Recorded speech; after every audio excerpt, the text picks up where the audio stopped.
Screamin Centipede. One of the original coasters to feature a hamster wheel. This layout does no favors for that type of car. But how good are the forces on this centerpiece attraction for tomfooleries? And is it actually an enjoyable coaster? Find out in this review. Although SBF Visa has been around since 1952, they seem to have only started making roller coasters since 1996, as that's when the oldest coaster in the roller coaster database, Den Allen Minster at Tysonfrøyd in Norway, debuted. Then, they sparked a wildfire of coasters in 2014, when they debuted their spinning coaster around the globe, with the oldest operating installments in the United States being Crazy Coaster at Silverwood Theme Park and Myrtle Turtle at Pavilion Park. Although Siam Amazing Park markets their Boomerang as the most popular coaster in the world, Boomerangs only number in at 53 installations, whereas there have been over 130 installations of these coasters worldwide, with 71 versions of their classic MX608 Park Model A, which is found at San Antonio's Incredible Pizza. 22 MX609 3-loop models have been made, as well as a few more unique models, such as Alley Cat's Hearsts that looks basically the same as the others, or, more particularly, ones with a hamster wheel, that are ultimately likely similar to the basic design of a figure-8 track with 4 spinning cars, though a third helix or loop, hence 3 loops, can be added as well. Screamin Centipede was the second big air coaster model from SBF Visa when it debuted in November 2020.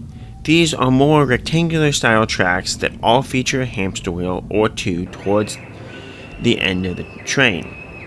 Although this track is basic and simple, it is a relative departure from the figure-8 tracks on other SBF Visa spinners, which hope to allow more forces in different ways. As for tomfooleries, it opened in 2020 in Round Rock, Texas, as the arcade and family entertainment center that it is today, that is attached to the Kalahari Resort. With lots of arcade games, this area is screaming to young kids to encourage them to spend additional money by begging their parents to play the games while walking from the hotel to the included water park.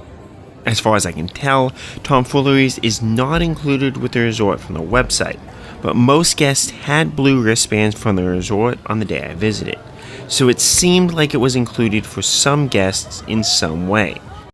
As a higher cost family resort, you're likely not going to game the system by finding the best deal here. Though, if you can stay on property for a few days and get tomfooleries included for free or a discounted price, it is a great way to start the day and or end the day with a few rides. For non-resort guests, you can easily purchase individual rides on Screamin Centipede for $10, or an all-day wristband for $50, which includes the other coaster, Star Force Orbiter. If you like to get multiple rides on a coaster, including trying the rollover car, it is likely worth it to go ahead and get the wristband, even if that is a bit more on the pricey side. This park normally opens its rides at 10 a.m. in the summer. They seem to be noon in the off-season from what I saw online, but the website should have a very accurate opening time whenever you check. As the arcade opens earlier, you can easily get to tomfooleries around 9:30, buy your wristband on site, though you can pre-purchase it online if you'd like, but that's not really necessary. And then walk around and see the various rides testing. One advantage of arriving at opening is that lines should be short for the rollover car, what they call the hamster wheel, if you want to hit that up before it builds up any type of line. There should also be a dedicated operator at Star Force Orbiter if you want to get a couple laps on that coaster quickly as well. Screamin Centipede is located as the centerpiece of this park. The various attractions in the back by the ropes course are actually fairly nicely packed into the park, but around Screamin Centipede are a lot of various upcharged arcade games to try and get families to spend even more money. The ability to walk around this coaster, as well as under it at a few points, is actually really awesome. And having the drop tower inside of its layout also helps build this up as a true thrill coaster. Dispatches on this coaster seemed slow. Particularly, they had to reset the rollover car multiple times when I rode it before we were allowed to dispatch. I don't know if this is because the operators weren't sure what they were doing, or if these cars are simply prone to not cooperating and tripping sensors after a few years of operations.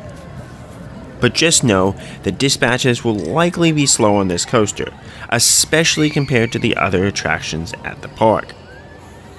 After leaving the station, you travel up a small lift hill before dropping down a small drop and then sharply turning to the right. In the spinning cars, this offers surprisingly good laterals.